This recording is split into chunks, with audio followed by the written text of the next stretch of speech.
Hey everyone, there are some buildings that can be found in the most remote and difficult to reach regions of the Earth. Join me for the top 15 most unusual places where buildings exist. Starting with number 15, the Palace de Sal in Bolivia. The Palacio de Sal, or the Palace of Salt, is an extraordinary hotel that's made entirely of salt, and it's located on the edge of Bolivia's Salar de Uyuni, which is the world's largest salt flat. It was built in 1998 by Juan Casadavalda, and to make it, the workers used 1 million blocks of salt, which were used for the walls, floors, ceilings, and even the furniture. These salt blocks were harvested from the salt flats themselves, ensuring that the hotel remains in keeping with its natural surroundings. The design of the hotel, too, kind of reflects the beauty of the salt flats, with its white crystalline appearance blending in with the vast expanse of salt. The hotel has 30 rooms, each with a unique design, but all keeping to the theme of salt construction. The rooms are equipped with modern amenities, ensuring that guests don't have to compromise on comfort. The beds, for instance, are made of salt blocks and covered with plush mattresses and cozy blankets to provide warmth in the high-altitude, cold desert climate. But with so much salt available, it probably comes as no surprise that it's a feature even of the restaurant and the hotel, with dishes such as salted lamb on offer, and even the tables and chairs in the dining area are being constructed from salt blocks. In addition to providing unique accommodations, the Palacio de Sal makes the most of its location and offers a range of activities that allow guests to explore the stunning surroundings. Guided tours of the salt flats, trips to the nearby Incahuasi Island with its giant cacti, and visits to the Ojo de Perdiz hot springs are great ways to experience the beauty of the salt flats, while also being able to stay there in luxury too, which is nice. Number 14, the Mana Pass Border Fort in India. So there's a number of structures across the world that have been built at extreme altitudes, but the highest building that's permanently lived in is the border fort at Mana Pass, which is in the Indian state of Uttarakhand in the Himalayas. The Mana Pass itself, which is known as Manala, is one of the highest motorable roads in the world at an elevation of over 18,000 feet or 5,600 meters. And both the fort and the road have strategic military importance because of its position along the Indian border with China. The fort at Mana Pass has an interesting history that's been at the center of political tensions in the region. This pass has long been a critical trade route between India and Tibet, and the fort, even though it's not as widely recognized as other Himalayan forts, has been vital to the stability of the pass. Constructed by the Indian Army, it's a vital military outpost too, and from there, troops are able to monitor and defend the border area. The fort is part of a network of broader outposts that are essential for maintaining national security and sovereignty in those high-altitude regions. In a sign of how tough the conditions are up there, even the journey to the border fort is a tricky one. The approach to Mana Pass begins from the small village of Mana, often known as the last village of India due to its closeness to the border, and the road to the pass is treacherous, winding through steep mountains often covered with snow. This route is accessible for only a few months of the year, typically from May to October, due to the heavy snowfall that makes the pass almost impossible to reach from the Indian side during winter. Although in modern times, this is a place that's mostly thought of because of its military significance. The area around Mana Pass, though, and the fort also holds cultural and spiritual importance. The village is home to Beam Pool, a natural rock bridge that's said to have been built by the Pandava brothers during their journey to the heavens. And it's this, along with the stunning landscape, that's led to the region being declared a UNESCO World Heritage Site. Number 13, the Church of St. George, Ethiopia. So the Church of St. George, which is in Ethiopia, it's one of the most unusual religious sites in the world. It's been carved entirely from a single block of volcanic tuff in the shape of a cross and shows the huge devotion of Ethiopian Christians. It is part of a larger complex of 11 rock-hewn churches in Lalibela, each of which has its own unique architectural style and historical significance. Lalibela, which is a small town in the highlands of northern Ethiopia, was established in the 12th century by King Lalibela of the Zagwe dynasty. He wanted it to become a New Jerusalem in response to the conquest of the Holy Land, which had made pilgrimages to Jerusalem increasingly difficult for the Ethiopian Christians. As a result, the churches of this place were meant to become a pilgrimage site within Ethiopia, allowing the faithful to undertake a sacred journey without leaving their homeland. The Church of St. George is the most famous of these churches, and it's considered a masterpiece of rock-cut architecture. It's carved in the form of a Greek cross, and it's around 40 feet or 12 meters high. Seemingly, in the middle of nowhere, the church is accessed through a series of narrow passages and tunnels, and inside it's got a simple, stunning design with cross-shaped windows and intricate carvings. Now, legend has it that the king was inspired to build the Church of St. George after a vision of St. George himself, who was the patron saint of Ethiopia. According to the story, St. George appeared to the king and instructed him to construct a church in his honor. No one knows how he actually went about building the church, though, although it's believed that thousands of laborers under the direction of skilled craftsmen and architects were the ones who worked tirelessly to carve these churches out of this volcanic rock. Number 12. The Aquarius Reef Base in Florida, the United States. Despite our fascination with the oceans around the world, there are very few structures that humans use that permanently remain underwater. There are a few, though, and the largest and deepest of them all is the Aquarius Reef Base, which is in the Florida Keys National Marine Sanctuary. It is the world's only operational underwater research laboratory, and it's operated by Florida International University.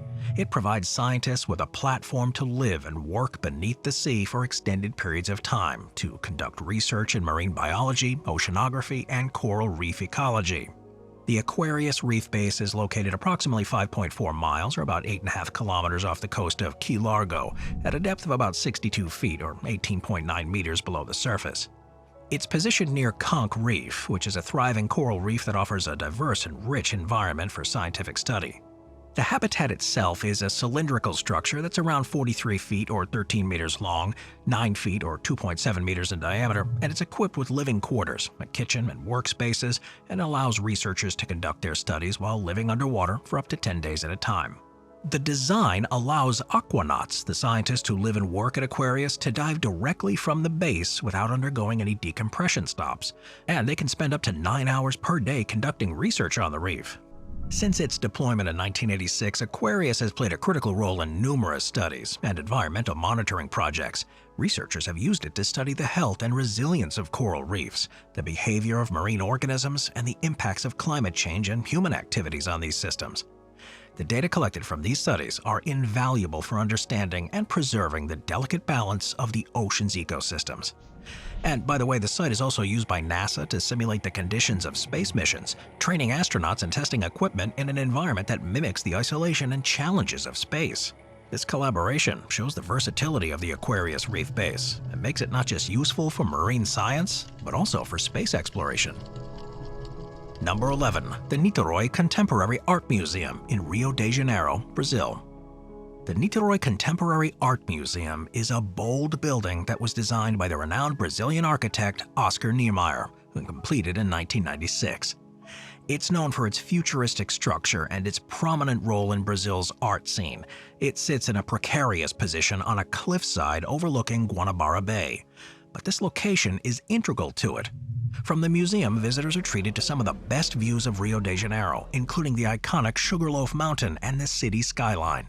The building itself looks kind of like a UFO or a large white flower floating above its reflecting pool, which is a form that was chosen by Niemeyer because of his love of harmonizing architecture with nature. The structure of the museum stands 3 stories high and has a diameter of 164 feet or 50 meters. To keep itself sturdy on the cliffside, its exterior is supported by a central cylinder and slender columns that give it a floating appearance. Visitors access the museum via a winding red ramp, which Niemeyer designed to create a sense of anticipation and spectacle. Probably the thing that stands out the most about the building's design is the reflecting pool at the base, which plays with reflections and makes the museum appear as if it's levitating. The interplay of light and shadow here, along with the surrounding landscape, creates an environment that's always changing through the time of day and the seasons. Since opening, the Niterói Contemporary Art Museum has become a cultural center of the city, and it now hosts a variety of temporary and permanent exhibitions. The museum aims to promote contemporary art and stimulate cultural exchange, making it one of the most important institutions in Brazil's art scene, despite being in such an unusual location. Number 10. The Atchafalaya Basin in Louisiana. The Atchafalaya Basin in central Louisiana is by far the largest area of wetland and swamp in the United States, and it's where the Atchafalaya River and the Gulf of Mexico meet. Made up of around 70% forest and 30% marsh and open water, it is a huge floodplain, and not exactly the kind of place you would normally think of being ideal to build permanent structures. It is though home to a number of communities and thousands of people, most of who live in swamp houses. Known by locals as camps, the structures are usually built on stilts or elevated platforms to protect against flooding, which is the biggest challenge in the basin. The stilts are normally made from cypress wood, which is specifically chosen for its durability and resistance to water. Constructed with practicality in mind, these homes feature simple yet sturdy designs. The exterior walls are made from wood with tin roofs to help shed the heavy rainfall.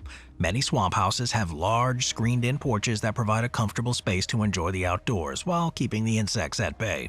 These porches serve as crucial living spaces, offering a place to relax, socialize, and watch the surrounding wildlife. Life in the Atchafalaya Basin is closely tied to the rhythms of nature, and the swamp houses are no different. The residents, many of whom descended from Acadian settlers, have a deep cultural heritage. They engage in activities such as fishing, hunting, and trapping, which are how they get their food, and also integral part of their lifestyle and traditions. The swamp houses are often surrounded by towering cypress and tupelo trees draped in Spanish moss, creating a very serene environment. The waterways here are teeming with fish, crawfish, and other aquatic life, while the skies are filled with a variety of bird species, from egrets and herons to the occasional bald eagle. Despite these adaptations, though, it's the remote location of many swamp houses that can make access to services and supplies pretty difficult. With the added threat of hurricanes and flooding, these are some of the most prepared and resilient residents in the whole country. Number 9. The Green Magic Treehouse, India. The Green Magic Treehouse in Kerala in India is a great example of sustainable tourism that can be found in the Western Ghats, which is a UNESCO World Heritage Site that's known for its rich biodiversity. Located seemingly in the middle of nowhere, it's part of a larger eco-resort that aims to promote sustainable living and ecotourism. The region's dense forests provide a perfect backdrop for the structure accommodation, which caters to travelers looking for an eco-friendly escape. The tree houses are cleverly built using locally sourced materials, and they're suspended high above the ground. They're built on sturdy trees without causing harm to the tree or its surroundings. You could quite easily walk past without even realizing they're there, and they provide a truly unique way of experiencing nature. Inside, the treehouse is furnished with handcrafted wooden furniture, coir mats, and simple decor that reflects the local culture.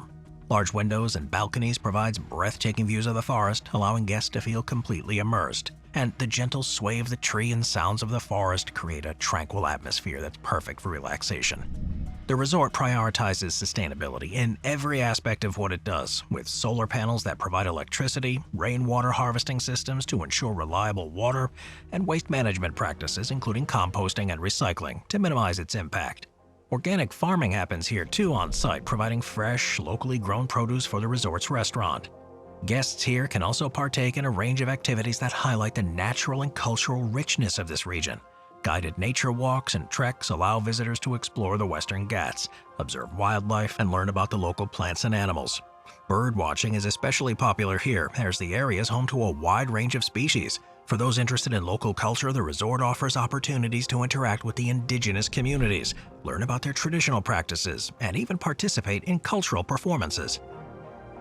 Number 8. The Carrot House in Warsaw, Poland. With the way that cities are often built, especially the ones that are old, there's often gaps between structures that are too small to be of any use. Increasing populations, however, have forced planners to look at every bit of free space as a site for potential development, and the most extreme and surprising example of this in the world can be seen in Warsaw. Known as the narrowest house in the world, the Carrot House was built in a gap between two larger buildings in the Wola district of the city, and is, amazingly, just 36 inches wide, or 92 centimeters at its narrowest point, and 60 inches or 152 centimeter wide at its widest.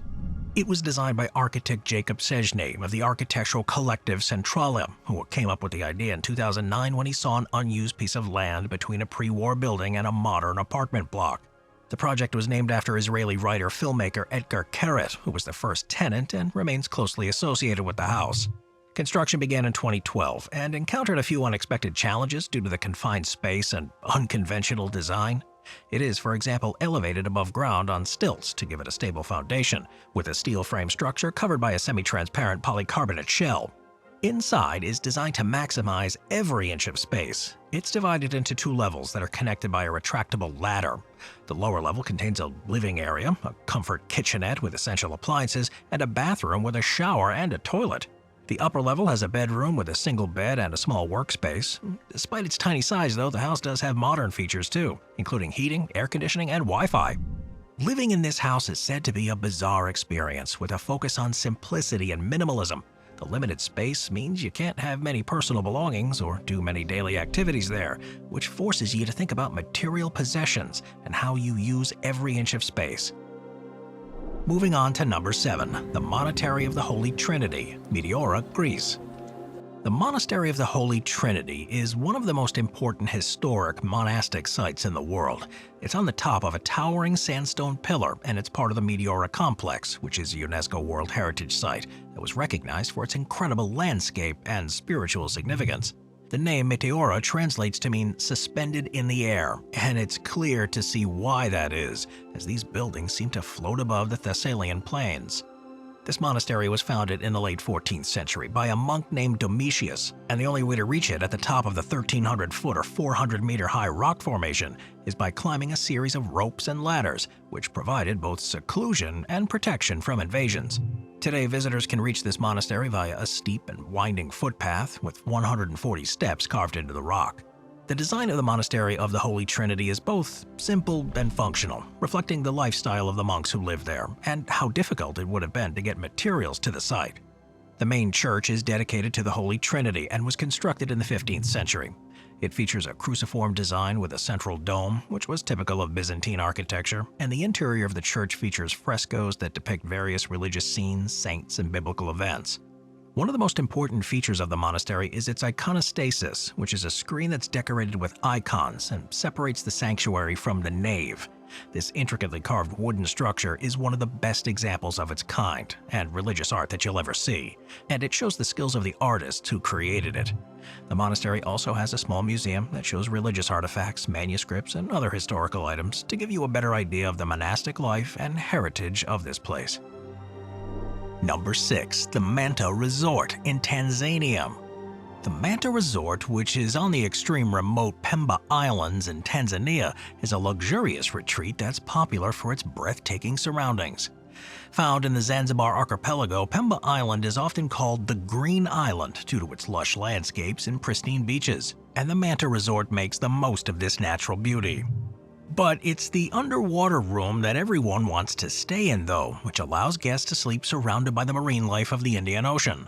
The room is anchored about 820 feet or 250 meters offshore, and it's part of a 3-level floating structure.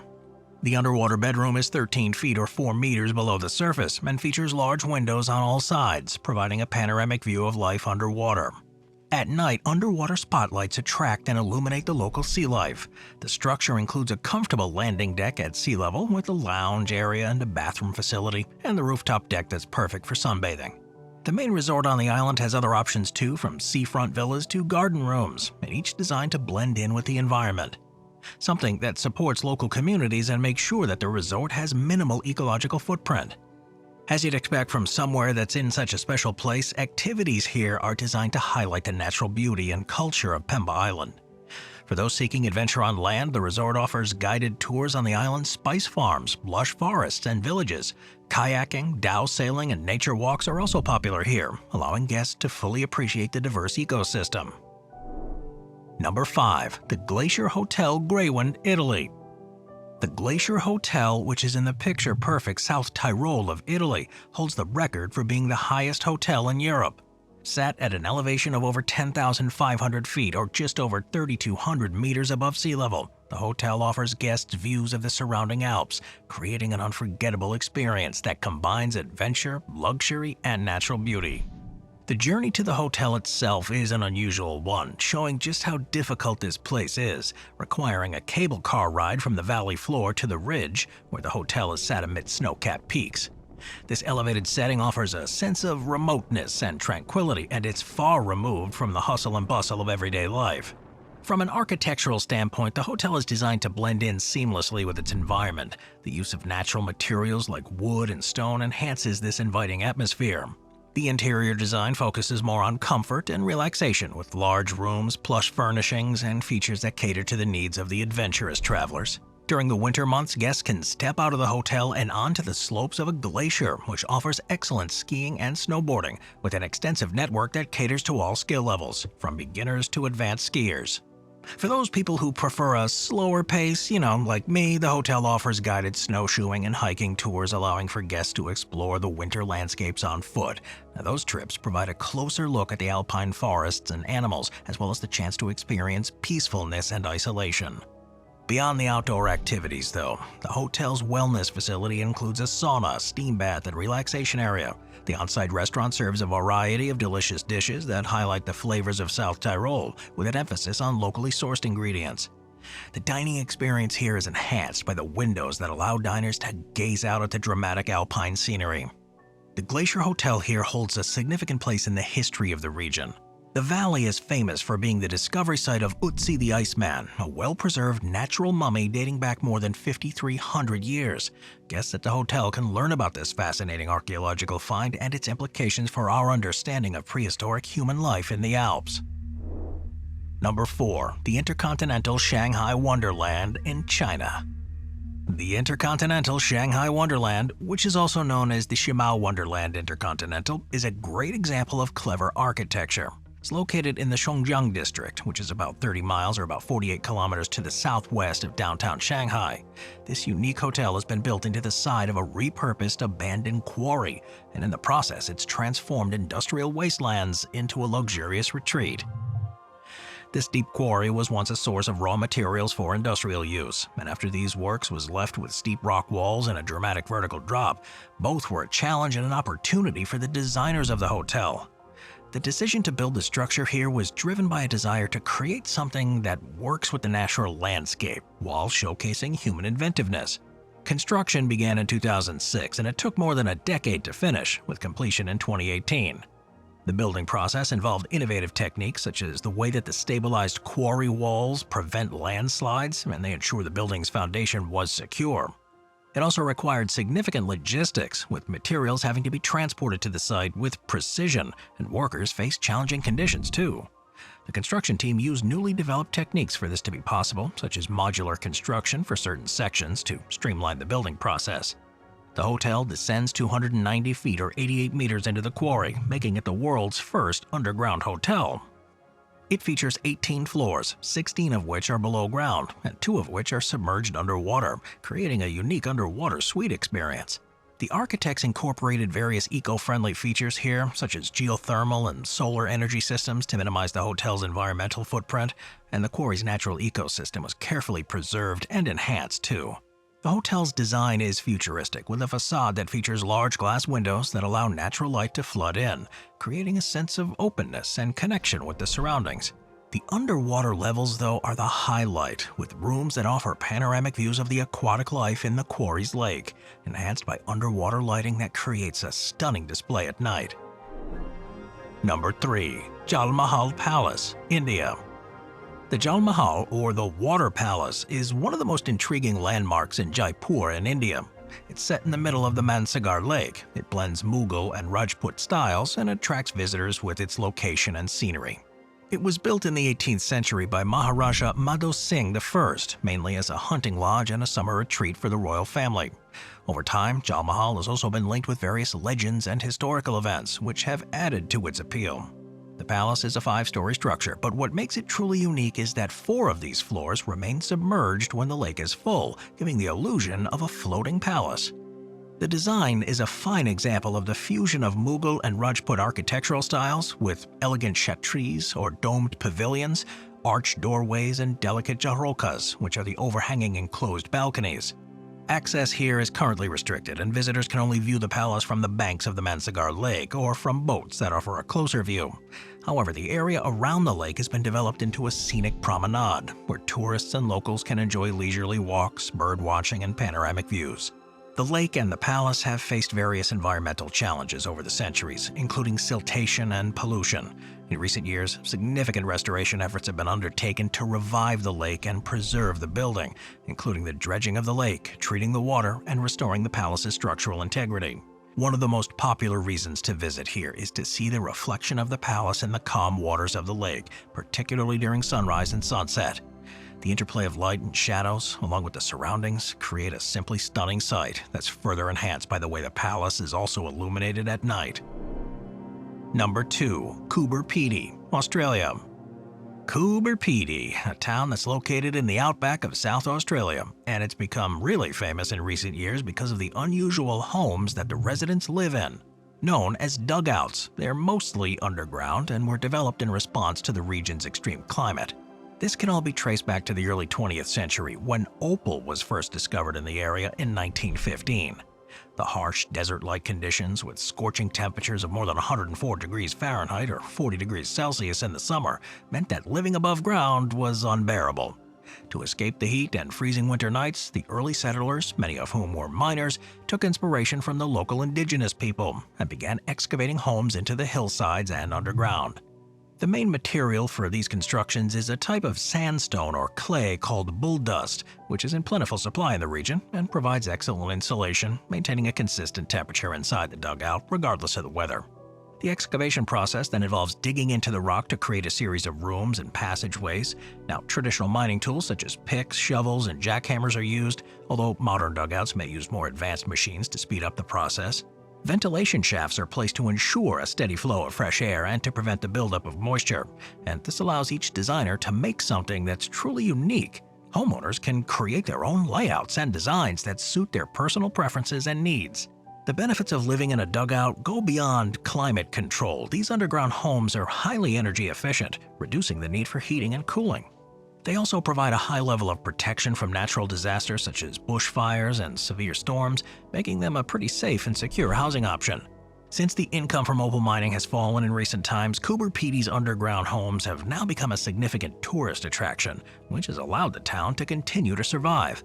Visitors to the town can explore these unique homes through guided tours, with some of them still being lived in, with others having been converted into museums or accommodations for tourists. Number 1. The Sanford Underground Research Facility in South Dakota. The Sanford Underground Research Facility, or SURF for short, is in Leeds, South Dakota, and it's become a world-renowned center for scientific research. It is a state-of-the-art facility that's dedicated to a wide range of experiments in physics, biology, and geology, and it uses its unique position, deep underground, to explore fundamental questions. Instead of digging deep into the ground just to build the lab, SURF was actually built inside the Homestake Gold Mine, which was once the largest and deepest gold mine in North America. It ended operations in 2002 after more than 125 years of continuous mining, and rather than closing it for good, scientists and policymakers saw it as a great potential, with a vast network of underground tunnels and caverns, to turn it into a research facility. The concept was born, and in 2006, philanthropist T. Denny Sanford contributed $70 million to the project. The SURF facility uses the mine's deep shafts and expansive caverns to provide a unique environment for cutting-edge scientific experiments. The facility can reach depths of up to 4,800 feet or over 1,400 meters, where the Earth's crust provides a natural shield against cosmic rays and other background radiation. This low radiation environment is critical for experiments that require highly sensitive measurements. One of the flagship experiments here is the Large Underground Xenon Detector, which is designed to search for dark matter particles. Now, dark matter is believed to make up about 85% of the universe's mass, but it hasn't yet been directly detected. The LUX experiment uses a tank filled with liquid xenon to detect the rare interactions between dark matter particles and ordinary matter. As well as the dark matter research, it's home to the Deep Underground Neutrino experiment in collaboration with hundreds of scientists worldwide. DUNE aims to study neutrinos, which are subatomic particles that are fundamental to our understanding of the universe. Since opening, SURF has already helped in a number of discoveries, from the most complicated ideas in physics to those in biology and even geology. The extreme conditions and unique environment here provide a natural lab for studying organisms that thrive in harsh conditions, and it has implications for understanding life on Earth and the potential for life on other planets. Thanks for watching, everybody. I'll see you out there. Thank you to our channel members.